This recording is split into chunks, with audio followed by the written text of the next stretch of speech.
as of January 7th. So next week, Canadians coming back to Canada from traveling will have to have a negative COVID-19 test before boarding their flights to return home to Canada.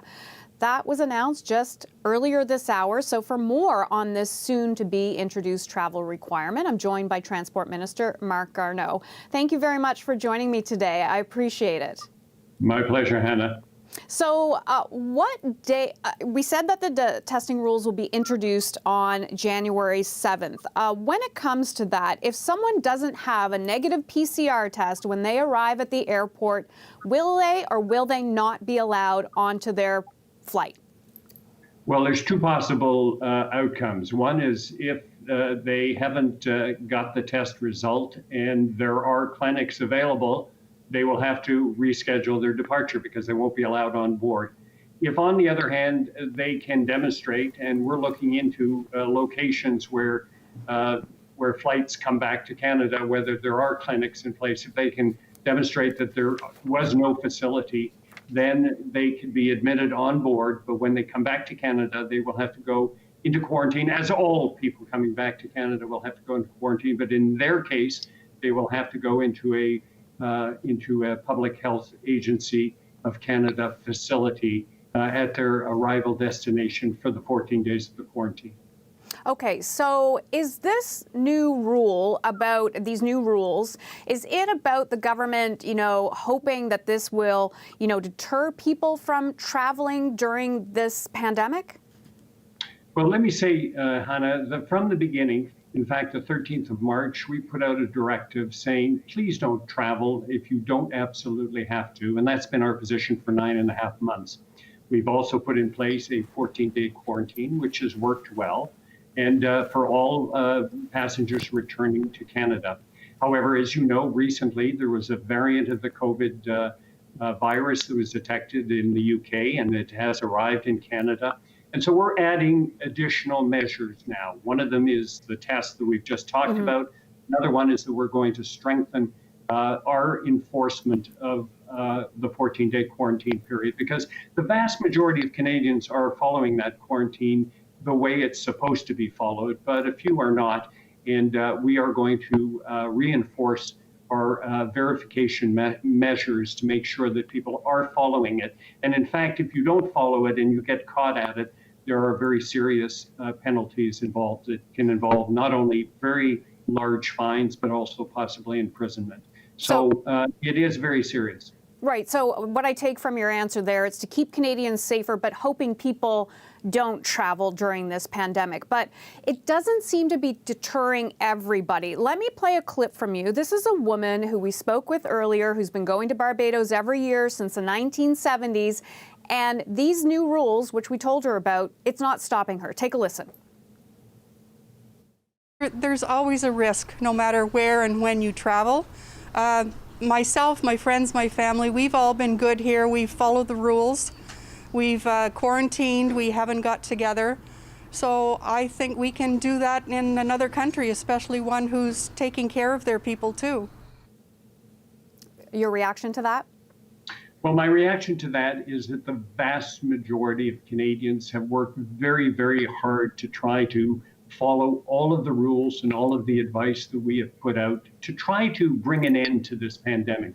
It is literally a very, very large team effort. And it is important that everybody try to follow those rules. When you go abroad, there is a chance that you're going to bring that infection back to Canada. It could be a variant of the virus. And that's unfortunate, because when that happens, there's a risk that you may infect other Canadians. So we're encouraging people, and we will continue to repeat the message, with most people working hard to bring this pandemic to an end. We hope that everybody is going to follow the rules, and that includes not going abroad if you don't absolutely have to do it. So what would you say to that lady that's still going to Barbados? Well, with all due respect to that lady, she may feel that she's not taking additional risk, but she is exposing Canadians to additional risk when she's going to go to a holiday place, if it's for a holiday, and the possibility that when she comes back, she may unwittingly bring that infection back. It's all a question of probabilities, but we need to be as safe as possible, and that applies to all Canadians. Let me ask you this. We spoke with the Airline Association. They represent the big airlines across Canada. They say the government blindsided them with this announcement. Why didn't you consult beforehand with them? We've done a lot with the airlines in the past year, and they've reacted very well. For example, making masks compulsory on board, temperature checks, asking questions from passengers.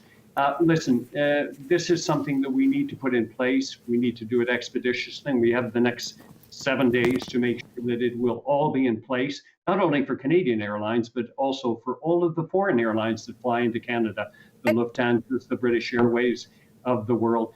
All of them are used to making changes because of the COVID pandemic. And I'm sure that Canadian airlines will respond very well as well. Well, they're not responding very well. In fact, they say they've been pushing the federal government for the past 6 months to implement testing at airports. And now they're saying, look, we're left with 1 week to implement this. And they say it's going to cause mass confusion at airports. That doesn't sound very good. Well, I know that we've been talking with the airlines, and they will rise to the occasion on this new requirement for pre-departure testing from when you're coming back from abroad. On the issue of testing on arrival in Canada, we are doing pilot projects at the moment and also following other projects that are underway in airports across the country. And we are looking at that. That is something that we feel we need to look at to see if we can come up with a protocol and a testing method that is reliable, that may possibly one day reduce the quarantine period from the existing 14 days. But we're not there yet, but we are working on that. So we are working with the airlines, and I want to commend the airlines. They've had to react to sudden situations very quickly, and they have done that very well in the past year. Now, I don't have a lot of time, but I want to ask you this because some airline workers are concerned about this. They are concerned, how did they know that that piece of ID or that negative test shown to them by travelers is real or counterfeit? So one of the things that we're trying to do is to provide information on the locations where testing is provided in the different foreign countries. So we're working to try to get that information. At the same time, counterfeiting unfortunately sometimes happens, and you can't totally cover every base. But we think that there's a good chance that our agents in these different airports abroad are going to be able to recognize the genuine article, if I can put it that way. Okay, Minister Marc Garneau, I want to thank you for breaking this down, giving us more information on that. We really appreciate your time today. My pleasure, Hannah. Happy New Year. Yeah, Happy New Year to you and to your family as well. Marc Garneau is Minister of Transport.